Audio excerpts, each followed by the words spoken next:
Hello students, welcome back to Atul sir commerce classes.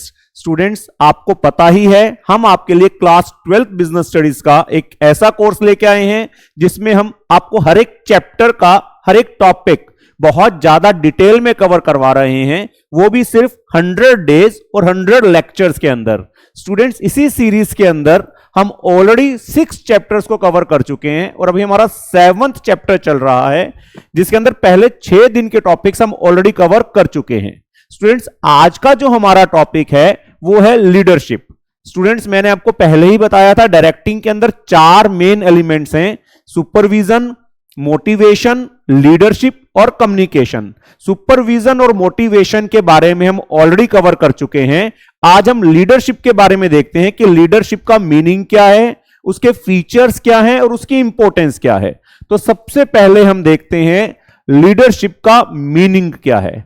Students, leadership को 2 तरीके से define किया जा सकता है। सबसे पहले लीडरशिप का मतलब होता है ability to influence others. Leadership ability का मतलब होता है हमारे में एबिलिटी है कि हम दूसरों को इन्फ्लुएंस कर सकें। इन्फ्लुएंस को हिंदी में कह सकते हैं प्रभावित कर सकें। एक अच्छा मैनेजर जो है उसका एक अच्छा लीडर होना भी जरूरी है। लीडरशिप के अंदर उसके अंदर काफी सारी क्वालिटीज हैं। वो सपोज ऑनेस्ट है, मैच्योर है, इंटेलिजेंट है, तो काफी सारी क्वालिटीज हैं जिसकी हेल्प से वो लोगों को इन्फ्लुएंस कर सकता है, उनको प्रभावित कर सकता है, ताकि जो उसके फॉलोवर्स हैं, जो सबऑर्डिनेट्स हैं, उसकी बात को विलिंगली फॉलो करें। तो अगर हमारे में कैपेबिलिटी है, एबिलिटी है कि हम दूसरे लोगों को इन्फ्लुएंस कर सकें, दूसरे लोग हमारी बातों से इन्फ्लुएंस हो जाएं, प्रभावित हो जाएं और जो हम कहें वो करें, तो उसको हम कह सकते हैं कि हमारे अंदर लीडरशिप एबिलिटीज हैं। तो एक तो जो हमारे अंदर एबिलिटी है हम दूसरों को इन्फ्लुएंस कर सकते हैं, उसको हम लीडरशिप एबिलिटी बोलते हैं। और एक है ability to maintain good interpersonal relations with followers. हमारे में एबिलिटी है कि हम अपने फॉलोवर्स के साथ अच्छे रिलेशंस मेंटेन कर सकें। एक इंडिविजुअल जिसके अंदर एबिलिटी है कि वो अपने फॉलोवर्स के साथ बड़े अच्छे रिलेशंस मेंटेन कर सके, जिससे कि फॉलोवर्स उसकी बात को विलिंगली फॉलो करें। हमें फॉलोवर्स के साथ फोर्स यूज ना करनी पड़े, जबरदस्ती ना करनी पड़े। जो हम कहें फॉलोवर्स उसको विलिंगली फॉलो कर लें, तो हम कह सकते हैं हमारे में लीडरशिप एबिलिटीज है। अब लीडरशिप क्यों यूज करी जाएगी? ताकि ऑर्गेनाइजेशन के गोल्स को अचीव किया जा सके। एक मैनेजर जो है वो जब डायरेक्टिंग का काम करेगा तो अपनी लीडरशिप एबिलिटी को यूज करेगा, लोगों को इन्फ्लुएंस करेगा, उनके साथ अच्छे इंटरपर्सनल रिलेशंस बनाएगा, जिससे कि जो मैनेजर कहे फॉलोवर्स या सबऑर्डिनेट्स उसकी बात को विलिंगली फॉलो करें, जिससे कि ऑर्गेनाइजेशन के गोल्स को अचीव किया जा सके। तो स्टूडेंट्स, अगर इसी बेसिस पर हम उसके कुछ फीचर्स की बात करें, तो मैंने आपको बताया पहला लीडरशिप का फीचर है एबिलिटी टू इन्फ्लुएंस अदर्स। पहला लीडरशिप का मतलब है कि लीडरशिप का मतलब है हमारे में एबिलिटी, हम दूसरों को इन्फ्लुएंस कर सकते हैं, जिससे कि दूसरे हमारी बात को फॉलो करें। क्यों कर रहे हैं? To change the behaviour of the subordinates. हम लीडरशिप एबिलिटी इसलिए यूज कर रहे हैं ताकि हम सबऑर्डिनेट्स के बिहेवियर को चेंज कर सकें और वो उनका बिहेवियर पॉजिटिव हो जाए और ऑर्गेनाइजेशन के गोल्स को अचीव करने के लिए हेल्प करें। देन लीडरशिप में मैंने आपको बताया maintaining good interpersonal relations. Leadership का एक और मतलब यह भी होता है कि आप दूसरों के साथ अच्छे रिलेशंस मेंटेन करके रखें। देन क्यों कर रहे हैं? बेसिकली लीडरशिप क्यों कर रहे हैं? To achieve organisational goals. तो कोई भी एक मैनेजर अपनी लीडरशिप एबिलिटीज को इसलिए यूज करेगा ताकि ऑर्गेनाइजेशन के गोल्स को अचीव करा जा सके। और एक कह सकते हैं it is a continuous process. Leadership एक कॉन्टिन्यूअस प्रोसेस है। ऐसा नहीं है कि हम आज इन्फ्लुएंस कर रहे हैं उसके बाद हमें उनको इन्फ्लुएंस करने की जरूरत नहीं है। आज हम उनके साथ अच्छे रिलेशंस बना रहे हैं, फिर हमें उनके साथ अच्छे रिलेशंस बनाने की जरूरत नहीं है। लीडरशिप का काम कॉन्टिन्यूअस बेसिस पर चलेगा। कॉन्टिन्यूअस बेसिस पर हमें अपने सबऑर्डिनेट्स को इन्फ्लुएंस करना है। कॉन्टिन्यूअस बेसिस पर हमें उनके साथ अच्छे रिलेशंस मेंटेन करने हैं, जिससे उनका बिहेवियर चेंज हो और वो ऑर्गेनाइजेशन के गोल्स को अचीव करने के लिए हमारी हेल्प करें। तो अब अगर हम लीडरशिप एबिलिटीज को यूज कर रहे हैं तो उसके फायदे क्या मिलने वाले हैं, इंपॉर्टेंस क्या है लीडरशिप की। पहला है helps in influencing the behaviour of the people. Leadership की हेल्प से हम लोगों के बिहेवियर को इन्फ्लुएंस कर सकते हैं। इन्फ्लुएंस का मतलब बिहेवियर को पॉजिटिव बिहेवियर में कन्वर्ट कर सकते हैं, हम उनको मोटिवेट कर सकते हैं ताकि वो ऑर्गेनाइजेशन के गोल्स को अचीव करने के लिए काम करें।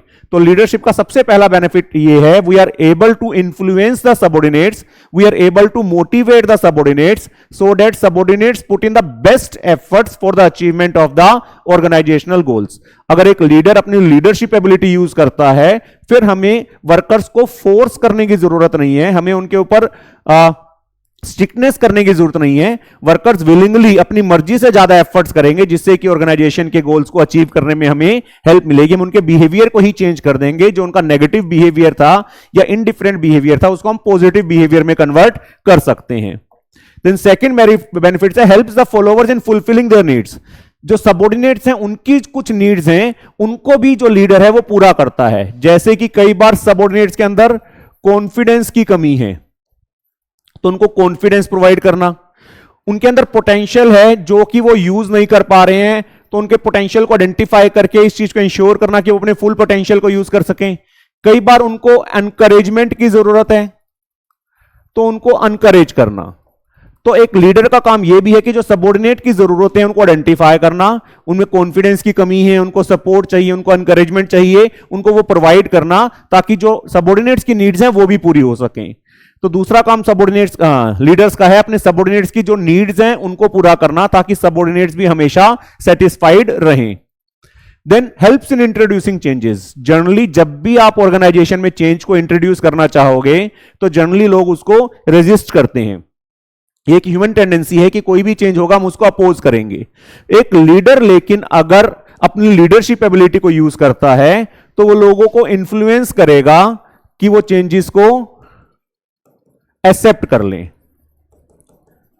एक लीडर ही जो है वो अपने सबऑर्डिनेट्स को परसुएड कर सकता है, वो उनको चेंजेस के बारे में समझाएगा और उनको परसुएड करेगा कि उन चेंजेस को एक्सेप्ट कर लें। तो जब लीडर कहता है कि एक्सेप्ट कर लो तो जनरली फॉलोवर्स उसकी बात को मानते हैं। तो एक मैनेजर को जब डायरेक्टिंग का काम कर रहा है तो लीडरशिप एबिलिटी को यूज करना पड़ेगा, उनको इन्फ्लुएंस करते हुए उनको परसुएड करना पड़ेगा कि वो चेंजेस को एक्सेप्ट कर लें। Then helps in solving conflicts effectively. अब कन्फ्लिक्ट्स किसके बीच में हो सकते हैं? कन्फ्लिक्ट्स हो सकते हैं एम्प्लॉयर और एम्प्लॉई के बीच में, या कन्फ्लिक्ट्स हो सकते हैं दो एम्प्लॉइज के बीच में आपस में। तो एक मैनेजर जब लीडर का काम करता है तो वो इन कन्फ्लिक्ट्स को भी सॉर्ट आउट करने में हेल्प करता है। वो अपने सबऑर्डिनेट्स को या अपने फॉलोवर्स को चांस देता है कि सबऑर्डिनेट्स उसके सामने अपनी बात खुल के कह सकें, अपनी फीलिंग्स को एक्सप्रेस कर सकें, जिससे कि उनकी प्रॉब्लम्स को समझे। जब एक लीडर अपने सबऑर्डिनेट्स की सारी प्रॉब्लम्स को समझेगा तो उसका सॉल्यूशन भी प्रोवाइड कर देगा, जिससे कि कॉन्फ्लिक्ट्स जल्दी से सॉर्ट आउट हो जाए और बहुत ज्यादा कॉन्फ्लिक्ट्स ना बढ़ जाए। क्योंकि कॉन्फ्लिक्ट्स अगर बहुत ज्यादा बढ़ जाते हैं तो उसका बहुत ज्यादा नेगेटिव इफेक्ट्स हो सकता है। तो सुपीरियर का काम है या मैनेजर का काम है या लीडर का काम है कि वो कॉन्फ्लिक्ट्स को सॉर्ट आउट कर दे जल्दी से जल्दी, ताकि वो नेगेटिव इफेक्ट्स उसके ना आए। Then last is helps in training and development of the subordinate. एक लीडर जो है अपने सबऑर्डिनेट्स को ट्रेनिंग प्रोवाइड करता है ताकि उनका भी नॉलेज लेवल बढ़ सके, उनको मॉडर्न टेक्निक्स के बारे में सिखाता है, नई नई क्या टेक्निक्स आई हैं उसके बारे में सिखाता है, फ्यूचर लीडर्स डेवलप करता है। अच्छे लीडर्स जो हैं वो हमेशा अपने सबऑर्डिनेट्स को इतनी नॉलेज दे देते हैं कि जो सबऑर्डिनेट्स हैं वो भी फ्यूचर में अच्छे लीडर्स बन सकें। तो ये सारे लीडरशिप के बेनिफिट्स हैं। स्टूडेंट्स अब हम देखते हैं एनसीईआरटी में इसके बारे में क्या गिवन है, ताकि जब बोर्ड में क्वेश्चन आए तो उसमें अटेम्प्ट कैसे करना है, उसको लिखना कैसे है, वो भी आपको बड़े अच्छे से समझ में आ जाए। तो एनसीईआरटी में इसके बारे में क्या गिवन है वो देखते हैं। पहले तो लीडरशिप की डेफिनेशन में मैंने आपको दो चीजें बताई। एक तो leadership is the process of influencing the behaviour of people. आप उनके बिहेवियर को इन्फ्लुएंस कर रहे हो। इन्फ्लुएंस का मतलब प्रभावित करना, उसको इंपैक्ट करना, by making them strive voluntarily towards achievement of organisation goals, ताकि वो वॉलंटरली मतलब अपनी मर्जी से काम करें, ऑर्गेनाइजेशन के गोल्स को अचीव करने में एफर्ट्स करें। दूसरा, it indicates the ability of an individual to maintain good interpersonal relations with the followers. Followers के साथ अच्छे रिलेशंस बना के रखना and motivate them to contribute for achieving the organisational goals, और उनको मोटिवेट करना, एनकरेज करना ताकि वो ऑर्गेनाइजेशन के गोल्स को अचीव कर सकें। लीडरशिप के अगर हम फीचर्स की बात करें स्टूडेंट्स, तो एनसीईआरटी में बड़े सिंपल सी लैंग्वेज में 4-5 फीचर्स दे रखे हैं। First, leadership indicates ability of an individual to influence others, वो मैंने आपको बता दिया, जहां इन्फ्लुएंस वर्ड देखोगे वहां इसका मतलब लीडरशिप की बात करी जा रही है। It tries to bring changes in the behaviour of others, leadership का पर्पस है कि हम अपने सबऑर्डिनेट्स के बिहेवियर को चेंज कर दें, नेगेटिव बिहेवियर को पॉजिटिव बिहेवियर में कन्वर्ट कर दें। It indicates interpersonal relations between leaders and followers, मैंने आपको बताया हम लीडर का काम यह भी है कि वो अपने फॉलोवर्स के साथ अच्छे इंटरपर्सनल रिलेशंस मेंटेन करें। Then it is exercise to achieve common goals of the organisation, क्यों हम लीडरशिप क्वालिटीज को यूज कर रहे हैं, ताकि ऑर्गेनाइजेशन के गोल्स को अचीव करा जा सके। Then it is a continuous process, मैंने आपको बता दिया लीडरशिप एक कॉन्टिन्यूअस प्रोसेस है, नेवर एंडिंग प्रोसेस है, जब तक ऑर्गेनाइजेशन चलती रहेगी एक मैनेजर को अपनी लीडरशिप क्वालिटीज को यूज करते रहना पड़ेगा। इंपॉर्टेंस की बात करें, फर्स्ट है helps in influencing the behaviour of people, leadership influences the behaviour of people, हम लोगों के बिहेवियर को इन्फ्लुएंस कर रहे हैं, and motivate them to positively contribute their energies and efforts for the benefits of the organisation, कि वो अपनी एफर्ट्स को, अपनी एनर्जीज को ऑर्गेनाइजेशन के गोल्स को अचीव करने में हेल्प करें। Good leaders always produce good results through their followers, अच्छे लीडर्स हमेशा अपने फॉलोवर्स की हेल्प से अच्छे रिजल्ट्स शो करते हैं। Then help follower in fulfilling their needs, मैंने आपको बताया leader establishes personal relations with the followers and try to fulfil their needs, कई बार सबऑर्डिनेट्स की कुछ जरूरतें होती हैं, फॉलोवर्स की कुछ नीड्स हैं, लीडर उन नीड्स को भी पूरा करने में हेल्प करता है। ही प्रोवाइड्स नीडेड कॉन्फिडेंस, कई बार सबऑर्डिनेट्स में कॉन्फिडेंस नहीं है, सपोर्ट की उनको जरूरत है, एनकरेजमेंट की जरूरत है, तो वो उनको सपोर्ट प्रोवाइड कर रहे हैं, एनकरेजमेंट प्रोवाइड कर रहे हैं। He creates a supportive work environment in the organisation where the people start enjoying the work, वो ऑर्गेनाइजेशन के अंदर एक ऐसा वर्क एनवायरनमेंट क्रिएट कर देते हैं जहां पर इंडिविजुअल्स अपने काम को एंजॉय करना शुरू कर देते हैं और उनकी नीड्स जो है वो फुलफिल हो जाती हैं। Then helps in introducing changes, मैंने आपको बताया generally the employees have the tendency to resist the changes, generally employees की टेंडेंसी होती है कि वो चेंजेस को अपोज करते हैं, रेजिस्ट करते हैं। A leader plays a very important role in introducing required changes in the organisation, जो आपको चेंजेस लेके आने, लीडर उन चेंजेस को इंप्लीमेंट करवाने में बहुत इंपॉर्टेंट रोल प्ले करेगा। ही परसुएड्स द पीपल, वो अपने सबऑर्डिनेट्स को परसुएड करेगा, उनकी डाउट्स को क्लैरिफाई करेगा और उनको इंस्पायर करेगा कि चेंजेस को होल हार्टेडली पूरे मन से उस चेंज को एक्सेप्ट कर लें।